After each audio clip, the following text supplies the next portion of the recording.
पोरीचं काम घेऊन चालली म्हणतो तो पुण्याले. अच्छा अच्छा. हा. एकटीच?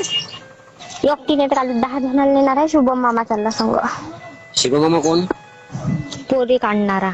अच्छा. कुठं आहे? कुठचा आहे? कुठचा?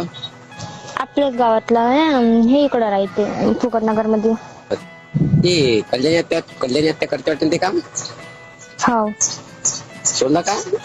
नाही बाबा म्हणजे आपल्याच गावात दिसते करा आकाश.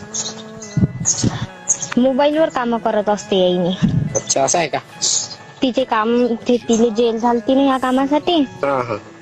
तर म्हणून ते फक्त मोबाईल वर करते, जात नाही कुठं. आता जर तिचं नील झालं ते तर जाते मग. अच्छा. तिचा नवरा? बाबा कल्याणी आत्याचंही लग्न दिलं तर करून कल्याणी आत्या निघाली होती ना. मध्यम कुरेशी. हो त्यानंच दिलं. हो का? खतरनाक.